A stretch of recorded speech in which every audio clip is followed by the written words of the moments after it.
Kadang saya heran dengan pemuja HP Samsung. Kenapa sih mereka selalu memaklumi semua hal yang dilakukan Samsung? Padahal untuk saat ini banyak loh HP-HP yang lebih bagus. Bahkan terkadang ada beberapa fanboy yang cukup brutal guys. Ketika saya melakukan sedikit kritikan saja, mereka langsung panas. Udah kayak bela agama aja coy. Dan di video kali ini saya berusaha memaklumi hal itu.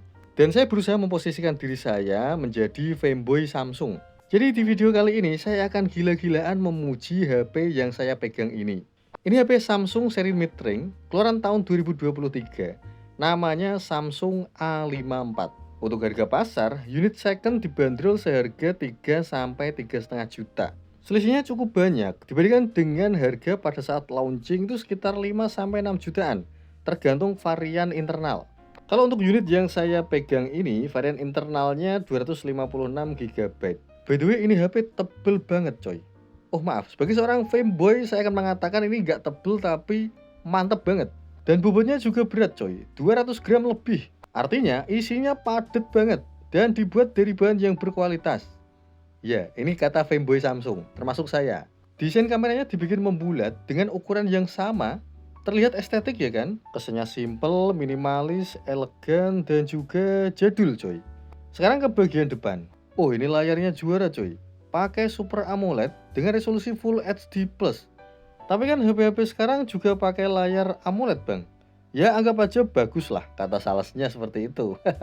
Enggak, saya serius coy. Ini beda kualitas layarnya. Karena pada HP ini bezelnya dibikin tebal. Kalian tahu nggak apa artinya?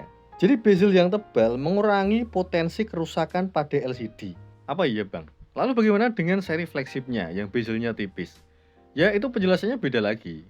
Info lebih lanjut silahkan tanya ke pihak Samsung sendiri. Karena jika saya menjelaskan, informasinya akan sangat panjang guys. Iya, panjang banget karena saya emang nggak tahu alasannya. Coba bagi kalian pengguna Samsung A54, kira-kira apa hal yang paling membuat kalian suka dengan HP ini? Silahkan tulis di kolom komentar. Kalau saya ini ya, ukurannya lumayan kecil, compact, hanya 6,4 inch saja.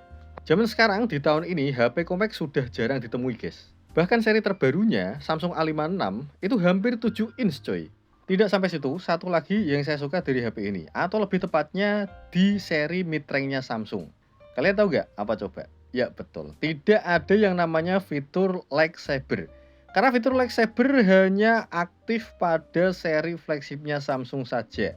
Sejauh ini saya tidak pernah menemui ada user atau pengguna Samsung A54 khususnya yang terkena kasus lightsaber. Berbeda dengan HP yang saya review sebelumnya ya, Xiaomi 12T. Itu baru satu kali saya review, 1 minggu saya gunakan sudah terkena lightsaber coy. Wah rugi dong bang. Ya gimana ya, yang namanya usaha ya, kadang ada untung, kadang ada untung, kemudian rugi ya gitulah pokoknya. Zaman sekarang agak ngeri ya, ketar-ketir juga saat mau membeli HP dengan tipe layar AMOLED.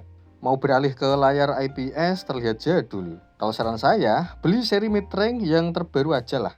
Untuk unit keluaran terbaru, potensi kerusakan saya rasa masih minim cuy.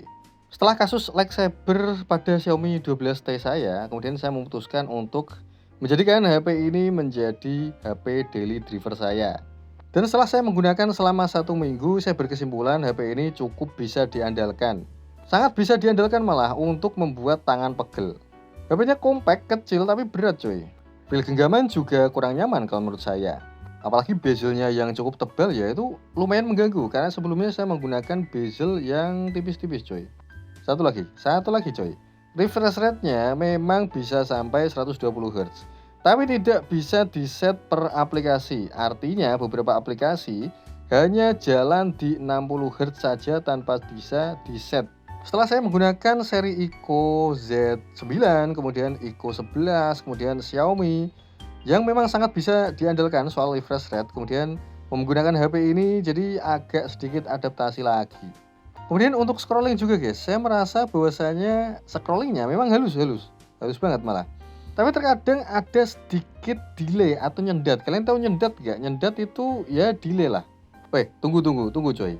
Ini tadi kan saya ceritanya jadi fanboy, kok malah menghujat coy. Ya gimana ya, namanya manusia bukan nabi boy. Lebih mudah mencari kesalahan Daripada beberapa hal yang menarik atau kelebihan. Termasuk saya yang kurang suka karena HP ini belum mendukung fitur Galaxy AI. Samsung maksudnya gimana sih? Emang yang butuh AI hanya orang-orang kaya gitu yang beli flagship? Kadang heran saya, padahal sekelas HP Kroco ada loh yang sudah mendukung fitur AI. Brandnya nggak usah saya sebutkan, kalian udah tahu sendiri lah. Oke, sekarang kita lanjut bahas apa lagi ya, chipsetnya aja lah. Tebak, HP ini pakai chipset apa coba? Snapdragon, MediaTek? Bukan. HP ini pakai chipset dari Samsung sendiri. Namanya adalah Exynos, serinya 1380. Sepengalaman saya, dari dulu sampai sekarang, Samsung bikin chipset yang dinamakan Exynos, gimana ya, keluhannya memang panas sih. Gak usah dikomporin, gak usah dikata-katain, chipset Exynos ini termasuk di HP ini panas guys. Kinerjanya mirip-mirip lah dengan Snapdragon 7 Gen 1. Dilihat dari skor Antutu ya 11-12 lah. Ya ada sih sekitar 500 sampai 600 ribuan. GPU-nya pakai Mali, kayak MediaTek coy. Dan ketika saya tes grafis pada settingan tertinggi, hanya jalan di 10 fps saja. Padahal kemarin kita sempat tes ya Samsung A56 kakaknya ini. Berjalan di 20 fps lebih, bahkan sampai 25 fps coy. Sama-sama pakai Exynos dan lebih adem. Performa game sih mantap ya, bisa menjalankan game-game berat lah. Tapi ya itu tadi, sebentar saja kalian main game menggunakan HP ini, ya udah anget aja gitu, ada hawa-hawa kehangatan cuy. Jadi bagi kalian jomblo-jomblo yang butuh kehangatan, gak usah cari pasangan. Beli HP ini aja coy, dijamin kalian full hangat. Oh iya, by the way pemirsa, ada yang main game ini gak coy? Kalau ada tolong ya, tulis di kolom komentar ya. Karena susah banget cari player game ini. Padahal seru banget coy, saya main game ini hampir 2 tahun guys. Atau lebih mungkin.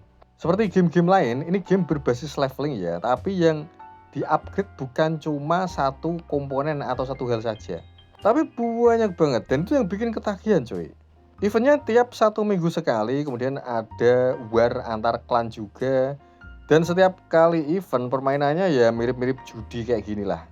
By the way, saya tidak hobi ngegame ya, bahkan di HP saya itu gamenya cuma ada ini tok guys. By the way, di sini saya jadi ketua klan ya. Bagi kalian yang punya akun game ini ya, Survivor ya, dan pengen masuk klan saya, ya gampang lah. Tinggal kirim pesan aja di DM.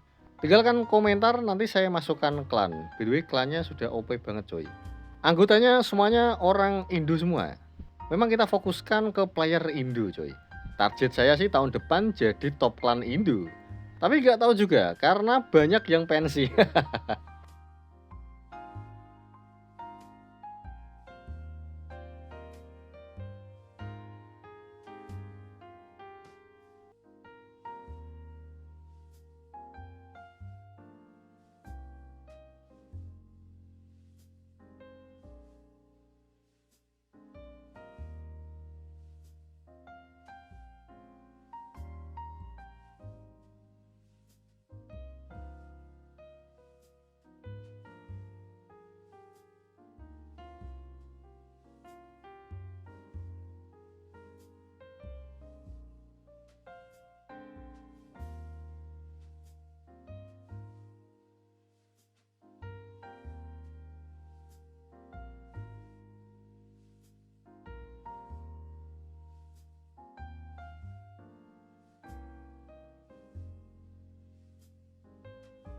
Oke, sekarang pembahasan terakhir yaitu soal kameranya. HP ini dibekali dengan 3 buah lensa kamera. Mantap banget. Ini menurut saya sangat lengkap dan sesuai dengan kebutuhan kita. Ada kamera utama, kemudian kamera ultrawide, dan ada juga kamera makro. Yang bikin menarik adalah hasil kamera utama dengan hasil lensa ultrawide-nya ini sama-sama bagus coy. Langsung saja untuk hasil kameranya kira-kira seperti ini guys. Gimana menurut kalian? Ini langsung saya post tanpa melalui proses editing sama sekali. Hasil yang seperti ini di mata para user Gcam mungkin terlihat jelek ya. Dan ini dia yang saya maksud. Hasilnya setara guys antara kamera utama dengan kamera ultrawide. Ini kamera utamanya. Kemudian ini saya switch di lensa ultrawide. Kira-kira seperti ini hasilnya. Dan ini adalah hasil video dan perekaman menggunakan HP ini, dan saya set di 30 fps 1080. stabil banget, mantap. Dan lebih mantap lagi, pada saat kalian recording video, langsung bisa di switch lensanya. Entah itu pakai lensa ultrawide yang seperti ini ya, atau kalian switch ke mode atau lensa yang lain, lensa utama lagi misalnya. Kira-kira seperti ini. Tapi perpindahannya ada lag sedikit. Kemudian kita pindah ke kamera depan. Dan ketiga lensanya, saat kalian jalankan di 30 fps, hasilnya sama-sama smooth, sama-sama stabil. Sebagai pengguna HP ini selama 1 minggu, saya cukup puas lah. Tapi untuk mode 60 fps-nya nggak banget. Nggak ada stabilnya sama sekali. Hasilnya seperti ini, masih banyak guncangan cuy. Tapi sudah disempurnakan, karena kemarin saya sempat nyoba A56 itu bagus banget coy. 60 fps jalan di kamera depan, belakang, ultrawide, mantep banget pokoknya. Tapi saya rasa HP ini juga not bad sih untuk urusan kamera. Untuk urusan yang lain silahkan kalian nilai sendiri. Dan terima kasih sudah menonton video ini sampai akhir. Dukung terus channel kami dengan cara like, komen, dan subscribe guys. See you guys, assalamualaikum warahmatullahi wabarakatuh.